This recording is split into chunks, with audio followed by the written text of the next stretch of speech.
Hello guys, welcome to YouTube channel learning statecraft. I hope आप सब लोग ठीक होंगे। क्लास शुरू करने से पहले please like share and subscribe the channel.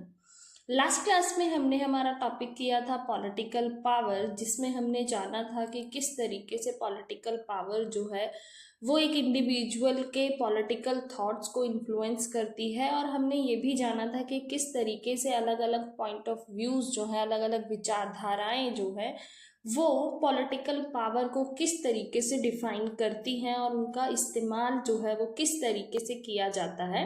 ये हमने अलग अलग विचारधाराओं के थ्रू समझा था। आई होप कि क्लियर हो गया होगा। आज हम नेक्स्ट टॉपिक करने जा रहे हैं जो है ideological power. Let's start the class. अगर हम बात करें विचारात्मक शक्ति की, आइडियोलॉजिकल पावर की, तो ये एक ऐसी शक्ति होती है जो समाज में व्यक्ति को किसी एक विशेष दिशा में सोचने के लिए प्रेरित करती है। और कहीं ना कहीं ये जो शक्ति है इसका इस्तेमाल जो है हम सोशल मीडिया के थ्रू, मीडिया के थ्रू, शिक्षा एजुकेशन के थ्रू, रिलीजन के थ्रू देखते हैं कि किया जाता है।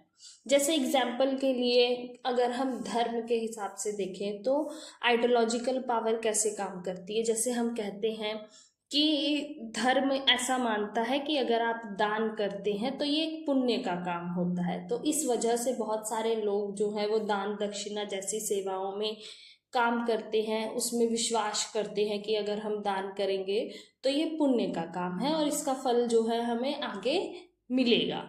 तो इस तरीके से आइडियोलॉजी जो है, जो विचार होता है, वो एक व्यक्ति के सोचने की क्षमता को प्रभावित करता है। इसे हम समझते हैं डेफिनेशन के थ्रू कि आइडियोलॉजिकल पावर जो है वो पॉलिटिकल साइंस में किस तरीके से एक इम्पॉर्टेंट रोल जो है वो प्ले करती है। Ideological power Ideological power refers to the ability to influence or control the way people think, interpret the world, and make decisions by shaping their beliefs, values, and understanding of social norms and structures. It is about shaping common sense and influencing people opinion without restoring to direct question. Ideological power operates subtle, influencing individuals' thoughts and beliefs indirectly through culture, norms, education, media, and other social institutions.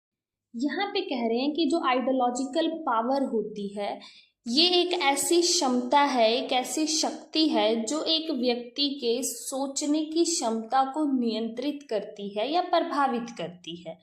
यहाँ पे कह रहे हैं कि जो हमारी ideological power होती है, जो हमारी विचारात्मक शक्ति होती है, ये हमारे व्यवहार को मान्यताओं के थ्रू, प्रथाओं के थ्रू, जो हमारी समाज को लेकर हमारे मूल्य हैं, मान्यताएं हैं, प्रथाएं हैं, वैल्यूज़ हैं, उससे हमारे व्यवहार को नियंत्रित करने की या प्रभावित करने की कोशिश करती हैं। और जो हमारे विचारात्मक शक्ति होती है ये एक व्यक्ति को बिना जबरदस्ती के, बिना पता लगे उसके व्यवहार को नियंत्रित करती है। आगे कह रहे हैं कि जो विचारात्मक शक्ति है ये कहीं ना कहीं इनडायरेक्टली एक इंडिविजुअल के थॉट्स को, उसके बिहेवियर को इम्पैक्ट करती है और ये हमारे विचार को, हमारी सोचने की क्षमता को, हमारे व्यवहार को प्रभावित करने के लिए हमारी जो संस्कृति है, हमारे जो मूल्य हैं, प्रथाएं हैं, हमारी शिक्षा है, मीडिया है या हमारे जो अन्य सामाजिक संस्थाएं हैं जिसमें हमारा परिवार, रिश्ते नाते आ जाते हैं, हमारा समुदाय आता है, इन सब के थ्रू हमारे विचारों को, हमारे सोचने की क्षमता को नियंत्रित करते हैं या प्रभावित करते हैं। तो इस तरीके से विचारात्मक शक्ति जो है वो एक व्यक्ति के सोचने, समझने और व्यवहार करने के तरीके को प्रभावित करती है और इसका बहुत इम्पॉर्टेंट रोल होता है हमारी राजनीति में कि किस तरीके से एक व्यक्ति समाज में राजनीति में भाग ले रहा है या राजनीतिक दलों के बारे में सोच रहा है। ये निर्भर करता है उसके विचारात्मक शक्ति पर कि वे किस तरीके के के मूल्यों से, किस तरीके की प्रथाओं से प्रभावित है, ये निर्भर करता है उसकी विचारात्मक शक्ति पर। नेक्स्ट टॉपिक है हमारा ideological power and political behaviour. अगर यहाँ पे हम देखें तो हमारी जो आइडियोलॉजी होती है, जो हमारे विचारात्मक शक्ति होती है, वो कहीं ना कहीं लोगों के विचारों, विश्वासों, मूल्यों को प्रभावित करती है। तो ये हमारी राजनीति में भी बहुत इम्पॉर्टेंट रोल जो है, भूमिका जो है वो निभाती है कि किस तरीके से व्यक्ति जो है वो एक राजनीतिक निर्णयों में भाग लेगा, किस चीज़ का समर्थन करेगा और किसका विरोध करेगा। तो वे लोगों के राजनीतिक निर्णयों, समर्थन और विरोध को एक तरीके से आकार देने का काम करती है।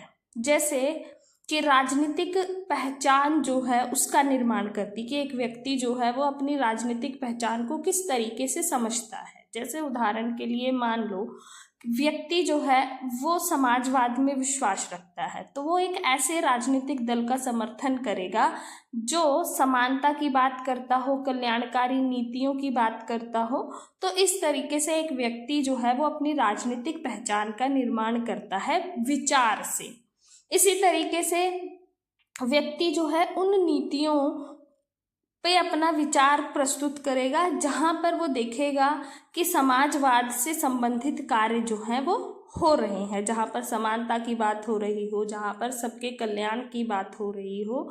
और ये निर्भर करता है इस बात पर कि वो किस तरीके से किसी भी नीति के बारे में सोचता है, उसका दृष्टिकोण क्या है, कि जैसे वो निजीकरण के बारे में क्या सोचता है, वो आरक्षण के बारे में क्या सोचता है, वो धर्मनिरपेक्षता को किस दृष्टिकोण से देखता है।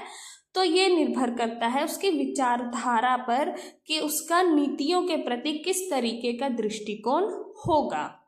इसी तरीके से व्यक्ति जो है राजनीति में जब भाग लेगा तो वो अपनी विचारधारा के अनुसार क्या कहते हैं, उस पार्टी को समर्थन देगा जिस विचारधारा को वो मानता है। जैसे अगर वो समाजवाद को मानता है तो वो ऐसे ही किसी राजनीतिक दल का समर्थन करेगा, चुनाव के समय में उनकी रैलियों में जाएगा। और अगर समाजवादी विचारधारा को मानने वाले किसी नीति का विरोध कर रहे हैं तो हो सकता है वो उस रैली में, उस आंदोलन में भी भाग ले।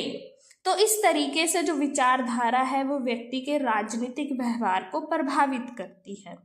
इसे अगर हम भारत के संदर्भ में एक उदाहरण से समझें तो जैसे भारत में देखने को मिल रहा है कि जो हमारी भारतीय जनता पार्टी है वो कहीं ना कहीं हिंदुत्व के विचारधारा को आगे बढ़ा रही है।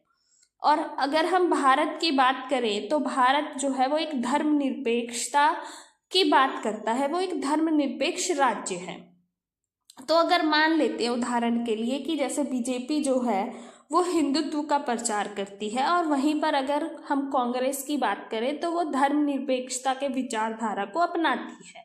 तो व्यक्ति जो है अगर वो हिंदुत्व राष्ट्र को अपनी पहचान मानता होगा तो वो बीजेपी को वोट देगा। और वहीं पे अगर व्यक्ति जो है वो सभी धर्मों को समान मानता होगा, वो धार्मिक तटस्थता को चाहता होगा, तो वो कहीं ना कहीं कांग्रेस को वोट करेगा। ये उदाहरण के लिए था।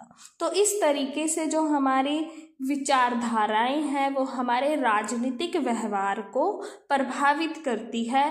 लोग किस तरीके से राजनीतिक दल के बारे में सोचेंगे ये निर्भर करता है राजनीतिक दल की विचारधारा पे। इसलिए राजनीतिक दल जो है वो अपनी विचारधारा को स्पष्ट रूप से प्रस्तुत करते हैं जनता के सामने, ताकि जनता जो है वो उनके विचार से जुड़ सके, उनके राजनीतिक दल के प्रति आकर्षित हो, जिससे कि वो चुनाव के समय वोट जीत सके। तो इस तरीके से विचारधारा जो है वो व्यक्ति के राजनीतिक निर्णयों को, राजनीति में उनको भाग लेने के लिए प्रेरित करती हैं।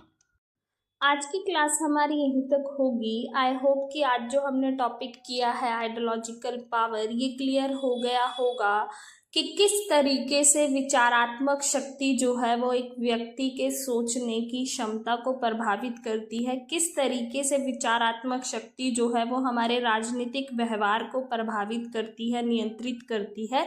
ये क्लियर हो गया होगा। आज की क्लास में हमारा सवाल है Is ideological power always invisible or can it be restricted? क्या विचारात्मक शक्ति हमेशा अदृश्य होती है और क्या इसका विरोध किया जा सकता है? इस पर आप लोगों का क्या विचार है, ज़रूर शेयर कीजिएगा। आज की क्लास यहीं तक। Thank you for watching. Please like, share and subscribe the channel.